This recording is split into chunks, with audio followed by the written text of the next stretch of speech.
Do us a quick favor, guys. Hit the follow, subscribe button. Share this with someone who would benefit from it. And help us grow, as the more we grow, the better the episodes will get. Thanks, guys, for helping us. And let's get into the episode.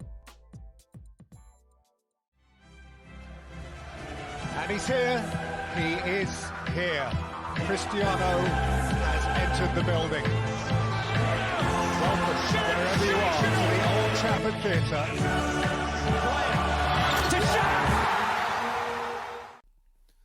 Welcome back to this episode of SCULPTED podcast. Today we are going through Naval, Ravikant, the 4 secrets to be great at anything. Now let's get straight into this episode. If you want to be the best in the world at anything, you cannot follow prescription.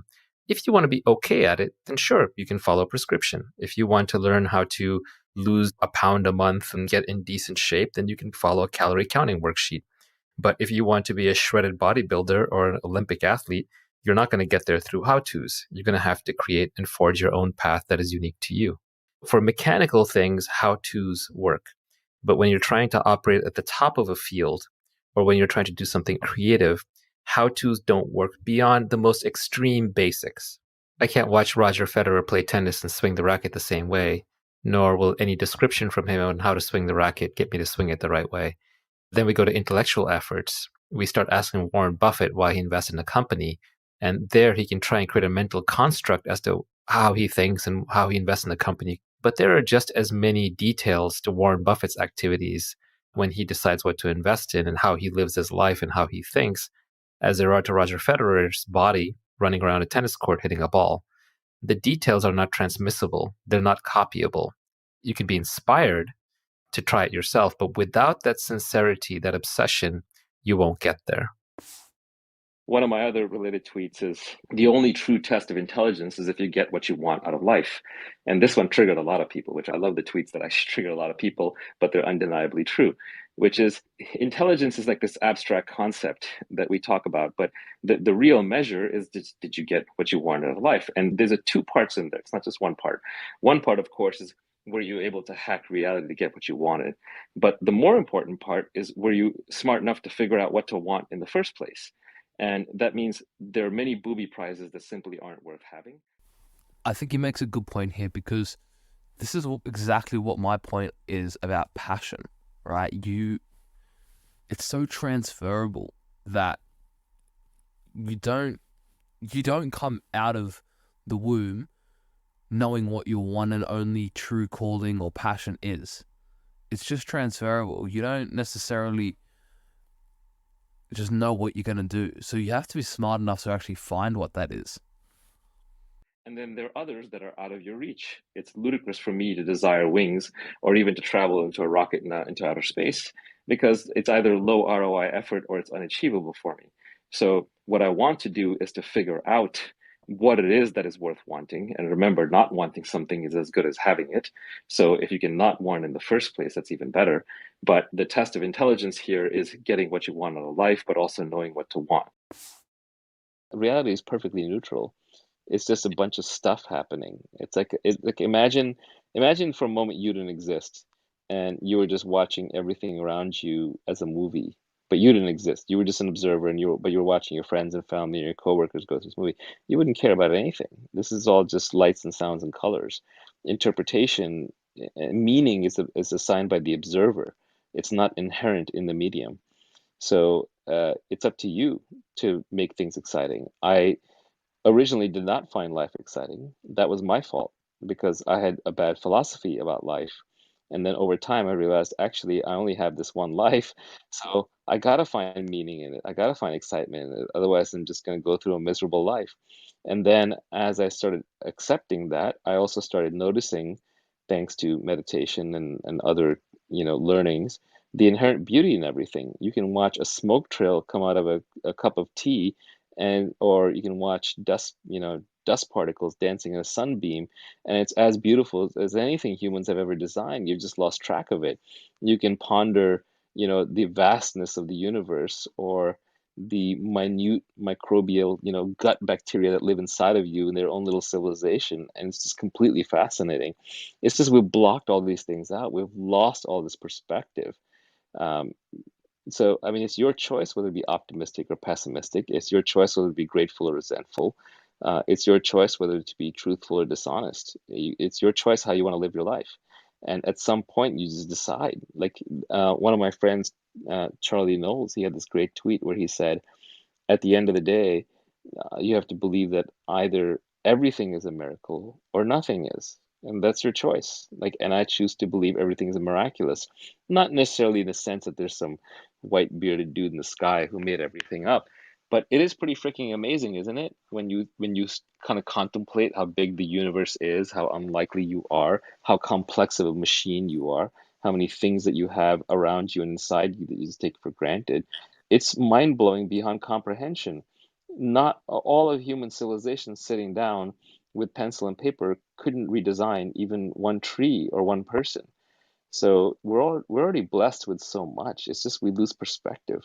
And I think most of that loss of perspective comes from being over socialized because I then you totally crave agree. stupid things like Lamborghinis and fame. Every exceptional person is built in solitude because society is over socialized. There's too many voices in our head, from TVs, from social media, from Clubhouse here, from me talking to you. There's just too much noise. Even all the stuff that I'm saying to you is noise, because you're going to go back and you're going to be like, man, that guy had 20 great ideas. How do I become like him? And that's completely the wrong answer. You're never going to be me, but you can be an amazing version of you. You can be the best you that the world can possibly have ever seen. And the way to do that is to spend time by yourself. It's to only like to really just embrace who you are 100%. Like, I don't mean this in some cheesy, like, oh, you go girl, you're so powerful, blah, blah, blah. I don't mean it that way.